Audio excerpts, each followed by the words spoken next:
Good morning, dear students. How are you? I hope you all will be fine. Last month मैंने जो भी videos आपको send किए वो आपने देखे होंगे। जिन बच्चों ने वो वीडियोस देखे, बजाना सीखा या फिर गाना सीखा, अपने वीडियोस बनाकर मुझे सेंड किए, I really appreciate them. Keep it up, God bless you बेटा। और जिन बच्चों ने वो वीडियोस नहीं देखे उनके लिए मैं ये रिवीजन वीडियो भेज रहा हूँ। आप इस वीडियो को देखो और सीखो। जिन बच्चों के पास हारमोनियम या कीबोर्ड नहीं है वो वोकल प्रैक्टिस यानी कि सिंगिंग प्रैक्टिस करो और इसका वीडियो बनाकर मुझे भेजो। Thanks and have a nice day. God bless you.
तेरी है ज़मीं पर का अंतरा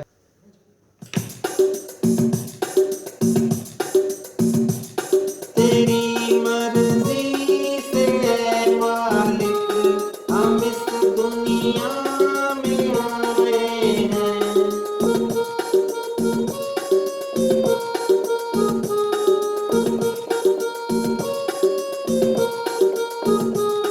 तेरी रहमत से हम सब ने ये जिस्म और जान पाए हैं।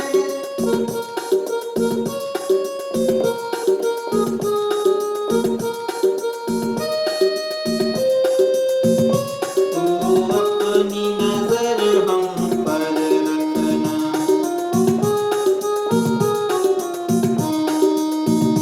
किस हाल में है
शुद्ध स्वर, कोमल स्वर, तीव्र स्वर और अचल स्वर के बारे में जानेंगे।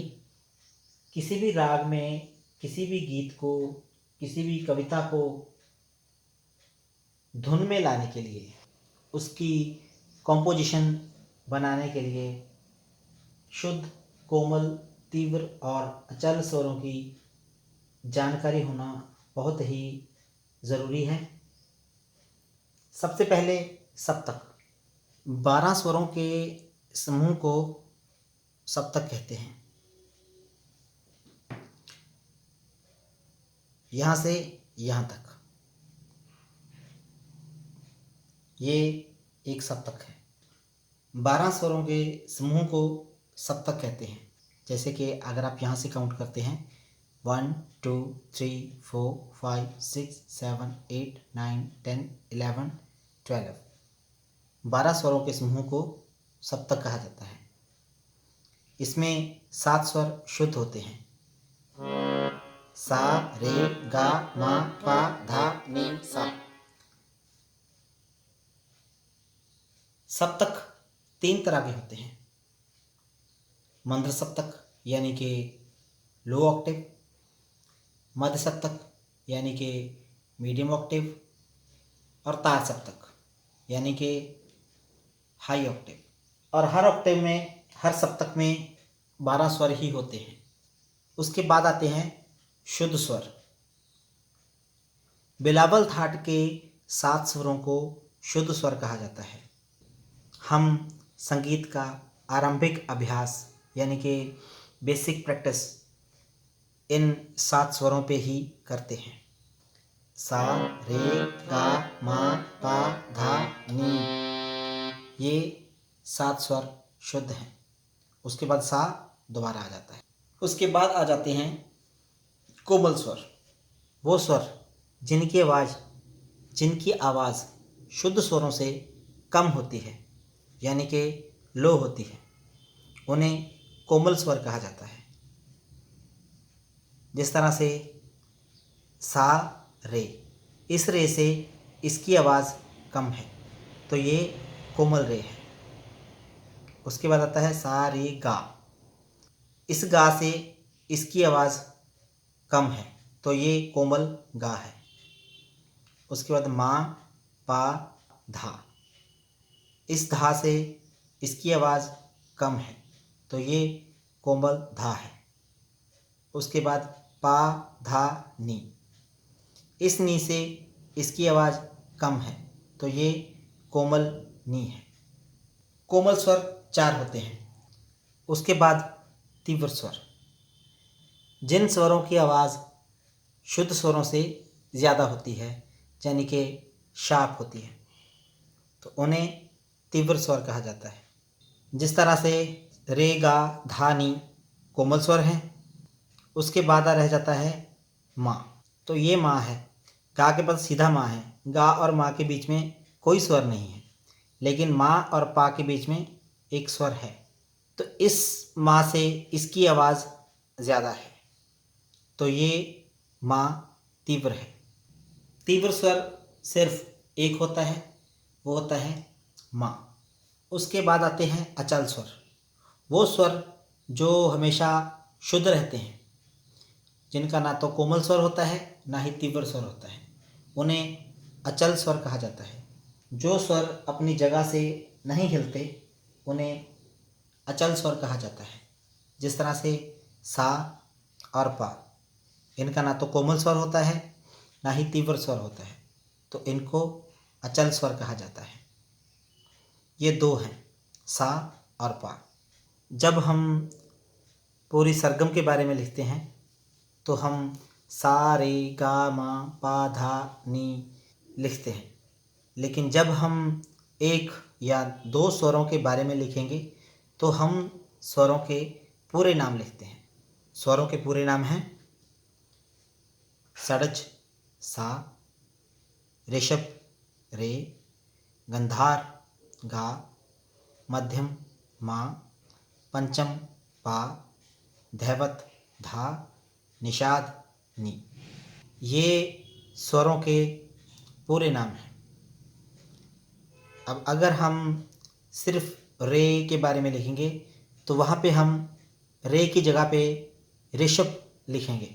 किसी भी राग को, किसी भी गीत या किसी कविता को धुन और लय में बांधने के लिए शुद्ध, कोमल और तीव्र स्वरों के बारे में जानकारी होना बहुत ज़रूरी है। आप इस वीडियो को देखिए, शुद्ध, कोमल और तीव्र स्वरों का जो डिफरेंस है वो जानिए।